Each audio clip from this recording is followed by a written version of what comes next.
Olá, queridos, graça e paz, sejam todos bem-vindos a mais um quadro aqui examinando as Escrituras. Obrigado por você aí inscrito no nosso canal, estamos chegando aí a quase 10 mil inscritos, glória a Deus. Começamos este trabalho sem nenhum tipo de pretensão, né, nesse nível de alcance, e eu sei que estamos começando, né? Muitas vidas irão ainda estar sendo alimentadas aí através desses vídeos, dessas mensagens que nós postamos por aqui, tá bom? Muito obrigado a você inscrito, obrigado a você que tem compartilhado aí as nossas mensagens, você que tem comentado, você que deixa seus likes, tá bom? Eu agradeço também àqueles que entram no nosso canal, que não concordam com as nossas mensagens e às vezes comentam aí, mas eu agradeço e digo obrigado por você não estar colocando aí palavras obscenas, palavras de baixo calão, tá bom?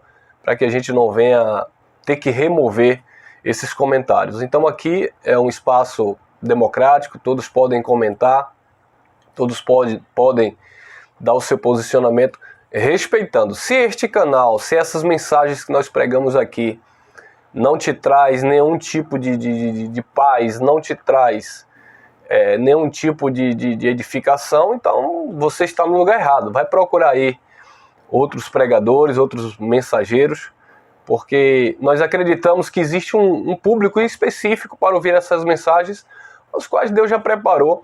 Nós não estamos aqui para tirar ninguém das suas denominações, igrejas, etc. Nós estamos aqui pregando uma palavra dentro de uma coerência onde o Espírito Santo tem colocado nos nossos corações, exaltando sempre o Senhor e Cristo, cabeça absoluta da igreja, onde só dele é a glória e a honra, tá bom, meus amados?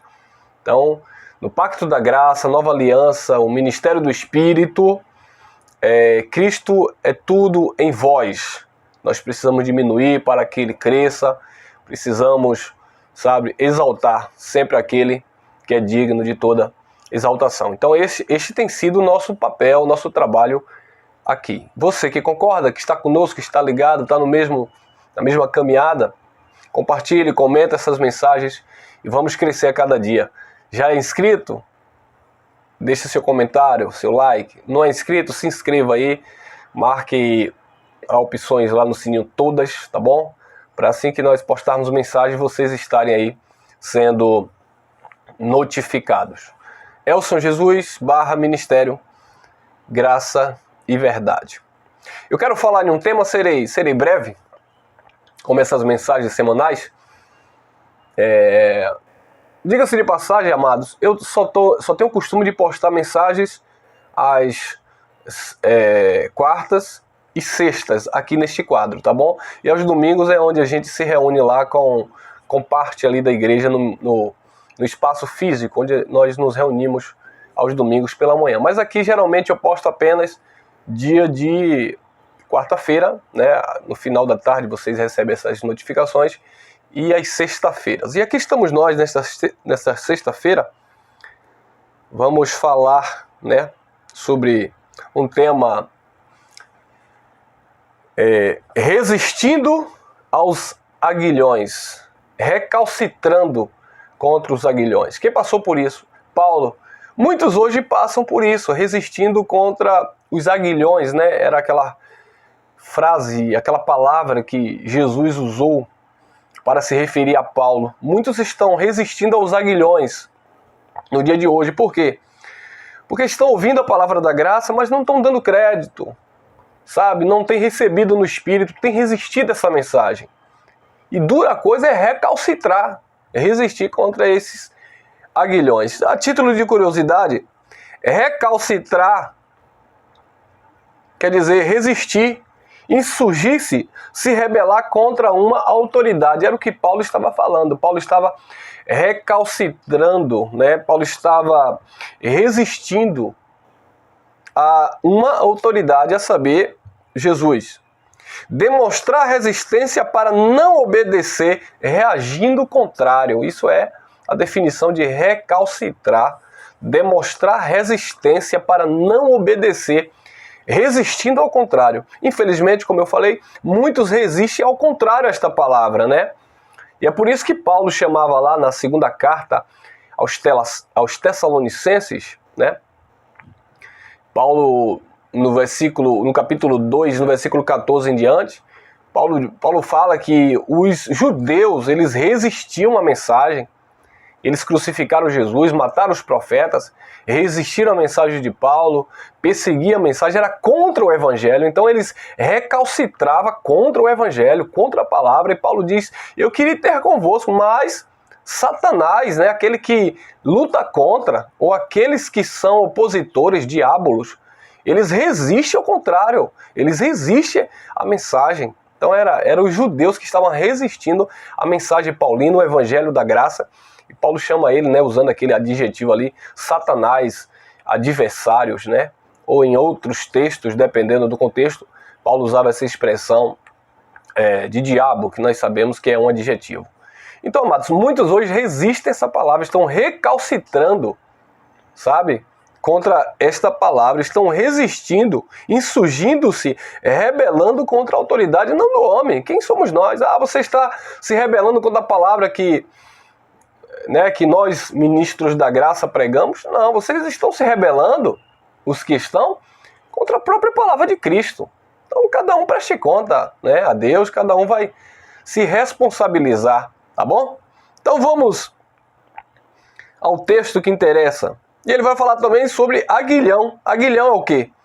É uma vara pontiaguda, uma vara de ferro com a ponta afiada que servia para tanger os bois, né? Imagine uma vara, um aguilhão, uma vara pontiaguda, uma vara com uma lança de ferro que servia para ferir de alguma forma os bois, para tanger os bois. Então Jesus fala, dura coisa é resistir contra os meus aguilhões, falando para Paulo, né? E por certo para muitos que têm resistido a essa palavra. Dura coisa é você resistir contra o meu aguilhão, esta vara que vai lhe ferir, porque você está fugindo, você está resistindo à minha autoridade, à autoridade de Cristo, como cabeça, como Senhor da igreja. Isso é bem forte, tá bom? Vamos lá ao tema propriamente dito, o tema não, aos textos. Atos dos Apóstolos, capítulo 26, versículo 9 em diante. Olha o que o relato de Lucas, ele descreve de Paulo. Eu, na verdade, cuidara que devia praticar muitas coisas contra o nome de Jesus o Nazareno, o qual, com efeito, fiz em Jerusalém, pois havendo recebido a autoridade dos principais sacerdotes, não somente encerrei muitos dos santos em prisões, como também dei o meu voto contra eles quando os matavam. Olha que interessante, Paulo aprovava na morte dos cristãos. Olha que interessante. Versículo 11. E castigando-os muitas vezes por todas as sinagogas, obrigava-os a blasfemar. E enfurecido cada vez mais contra eles, Paulo estava enfurecido contra os seguidores de Jesus. E enfurecido cada vez mais, olha, meu Deus, enfurecido cada vez mais contra eles, perseguia-os até nas cidades estrangeiras. 12.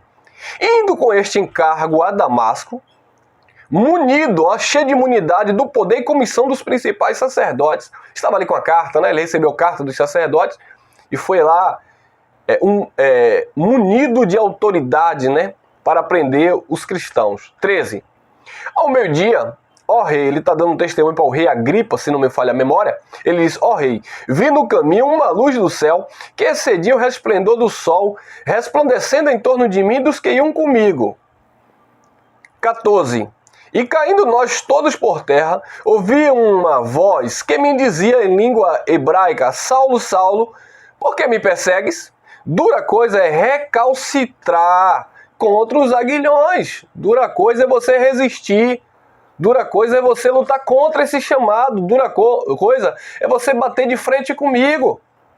Paulo, Paulo, por que me persegues? Dura coisa é recalcitrar contra os aguilhões. Disse eu, Paulo, olha, quem perseguia em nome de Deus não conhecia Deus.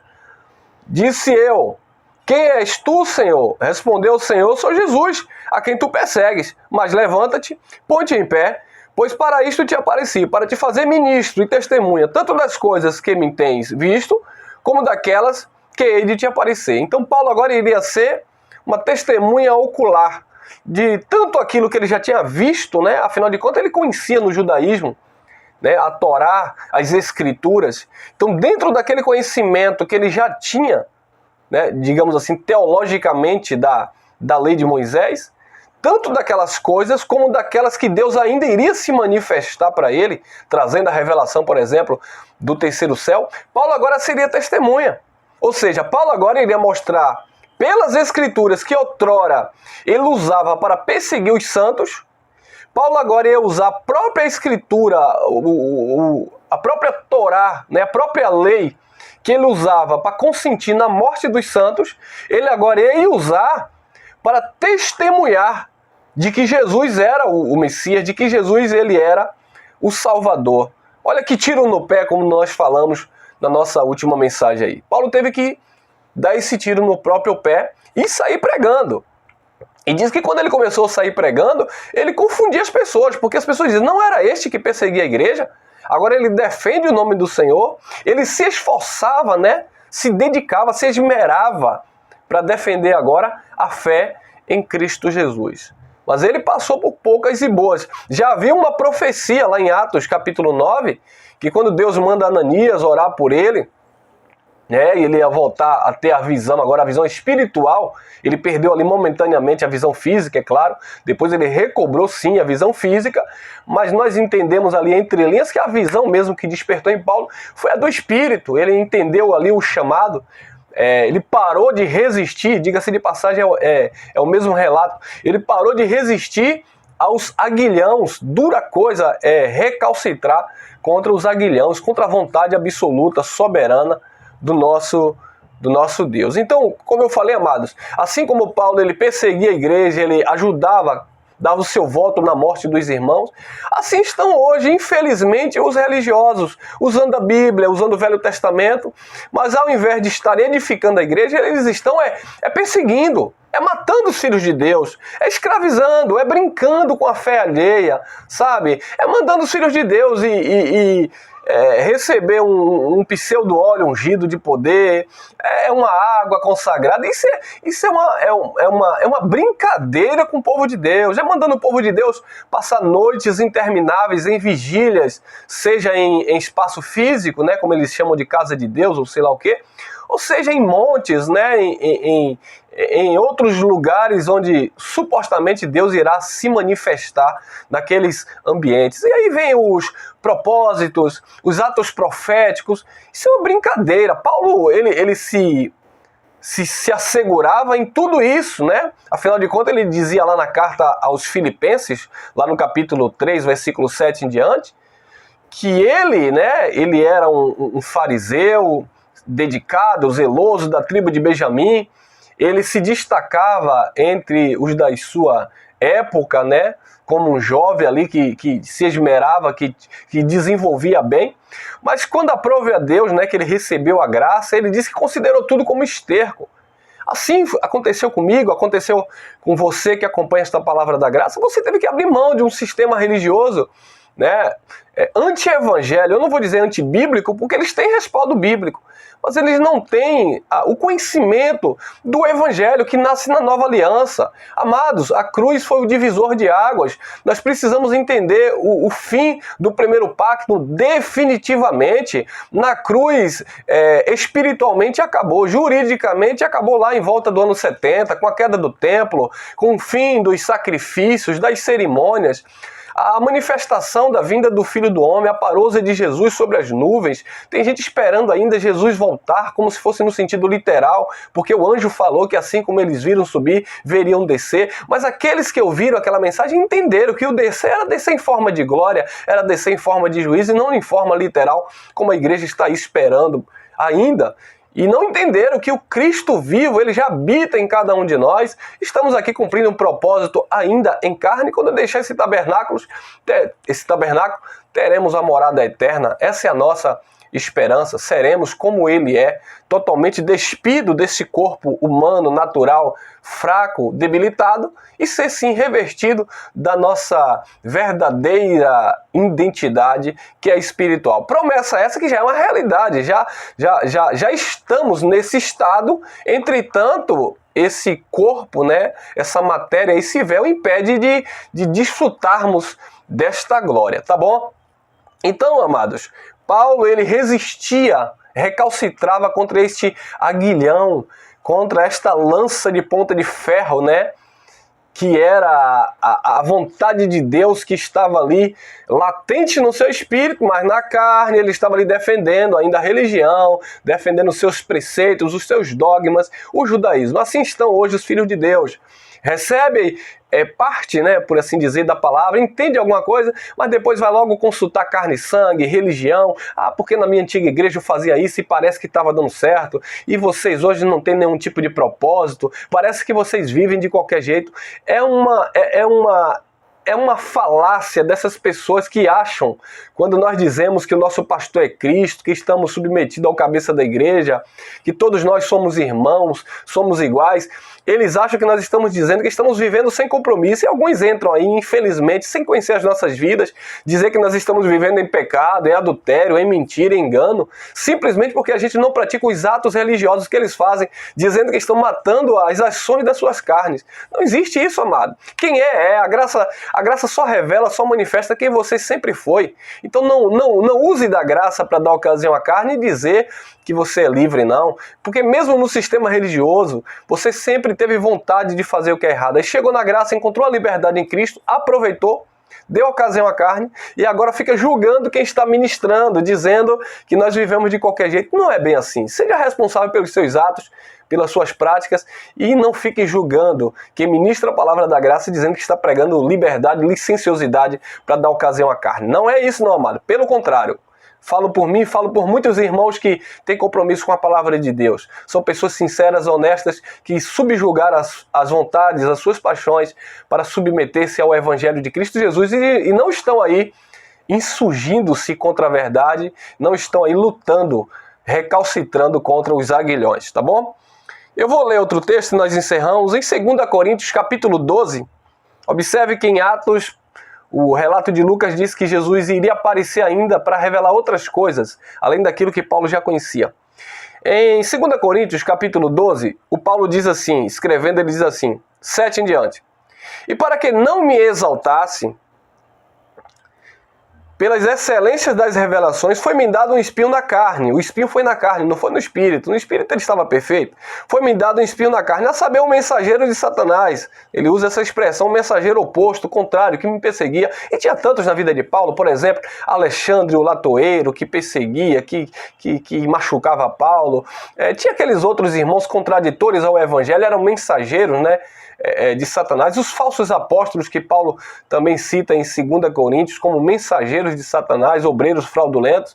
Então era todo um contexto, né, de adversários que havia na vida de Paulo. Em especial ele diz aqui, um mensageiro de Satanás para me esbofetear, a fim de que não me exaltasse demais, acerca de qual 3 vezes roguei ao Senhor que afastasse de mim. E ele, o Senhor, versículo 9, me disse, a minha graça te basta, porque o meu poder se aperfeiçoa na fraqueza.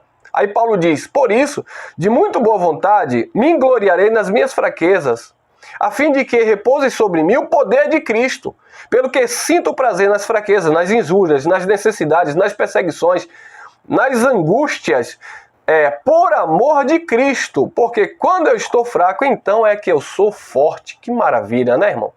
Então já havia uma profecia das lutas que Paulo teria no seu ministério, das dificuldades que Paulo teria, né? Porque ele resistiu lá contra os aguilhões, ele recalcitrou contra a vontade de Deus, mas quando ele entendeu que não tinha para onde fugir, que ele de fato tinha que se submeter à voz do Espírito, quando mesmo fala lá na carta aos Hebreus, quando ouvirdes a voz do Espírito, não resistais. Quando ouvir a voz do Senhor, seu Deus, não resista à voz de Deus. E essa voz, Paulo ouviu claramente lá no caminho, né, para Damasco, e ele se sujeitou a esta voz. Mas os espinhos continuaram na sua carne. Para quê? Agora com outro intuito. Para que Paulo não se exaltasse. Amados, nós vemos pelas cartas paulinas a sabedoria que esse homem teve, recebeu de Deus, a ponto de o próprio Pedro confessar na segunda carta, 3, 14 a 16 ali, que Paulo tinha uma sabedoria espetacular que Deus havia dado, que muitos distorciam seus escritos, como todas as outras escrituras, para a sua própria perdição. Então o próprio Pedro, os próprios apóstolos ali da circuncisão, reconhecia a sabedoria que tinha Paulo, que havia em Paulo. Não se submetia muito por causa do ministério deles, que era um ministério específico para os da circuncisão. E também não tiveram, né, o entendimento aguçado como Paulo teve. Aprove a Deus clarear, iluminar a mente de Paulo, porque o ministério de Paulo era um ministério muito mais excelente, de superior e de melhores promessas, porque era o ministério do Cristo ressuscitado, e Paulo teve esse chamado em especial para os judeus. Costumo dizer que o ministério de Paulo foi o único ministério universal que cobriu tanto os judeus de todo o pacto da lei, como os gentios. Não existe mais um terceiro pacto. O primeiro pacto, ele remiu os judeus, né, debaixo do ministério de condenação e morte, e o mesmo sangue da nova aliança que Jesus estabelece uniu, né, nos aproximou de Deus através desse conhecimento. Então, amados, fica aqui esta pequena palavra. Não recalcitre contra os aguilhões, não resista contra a vontade desta graça. Paulo disse a Pedro em Gálatas, capítulo 2, versículo 21, não anula a graça de Deus, porque se a justiça procede da lei, segue-se então que Cristo morreu em vão, e Cristo não morreu em vão, amados. Então, abra os teus olhos, você que está entrando aqui pela primeira vez, você que era um religioso como nós éramos, estávamos ali submetidos a preceitos judaicos, debaixo de normas religiosas. Abre os teus olhos. Você não foi chamado para viver isso. Você foi chamado para viver o poder de Deus que nós opera. Sem nenhum tipo de cerimonialismo, sem nenhum tipo de misticismo. As pessoas estão, infelizmente, vivendo escravizadas, apoiando a sua fé não em Cristo, não no Senhor, mas em filosofias humanas que nascem dentro das chamadas igrejas, baseando sim nas Escrituras, tendo fundamento nas Escrituras, mas não tendo nenhum tipo de revelação com o Evangelho, nenhum tipo de coerência, né, do Evangelho do Cristo ressuscitado. Então, amados, a palavra é para o nosso espírito. Jesus já dizia, a palavra que eu vos digo são espírito e vida, a carne para nada presta. É em vão a sua luta de tentar fazer morrer uma natureza que não morre, que é uma herança adâmica, que não se converte. O que tem que estar convertido, melhor dizendo, renovado, é o teu espírito, é o teu homem interior, mediante ao conhecimento. E uma vez que esse homem interior está renovado, você vai fazer como Paulo disse lá em 1 Coríntios 9, 27, eu esmurro o meu próprio corpo, essa natureza, para que pregando aos outros, eu não venha a ser reprovado, tá bom? Então isso é interessante a gente atentar para esse aspecto. A carne não se converte. O espírito se renova diariamente pelo conhecimento, pela maturidade, pela fé, pela glória que se manifesta através deste conhecimento que chegou aos nossos corações. E através deste conhecimento nós vamos desenvolvendo a cada dia. Então a graça de Deus é esta peneira, sabe? Que mostra que nós somos esses vasos de barro, mas que dentro de nós habita um tesouro de glória. Cristo em nós. Não é nem mais a esperança da glória, porque esta glória já é real. É o que Paulo escreve lá aos Romanos 8, 29. Aos que dantes conheceu, a esses também predestinou, aos que predestinou, esses também chamou, e aos que chamou, justificou, e aos que justificou, glorificou. Nós estamos nesse estado de glória em Cristo Jesus, crescendo a cada dia na graça e no conhecimento, tá bom? Graça e paz, um beijo no coração. Voltamos, eu acredito que domingo, com uma mensagem impactante, uma mensagem reveladora, uma mensagem poderosa, uma mensagem para a gente desfrutar aí de um conhecimento genuíno da palavra de Deus como um todo, tá bom?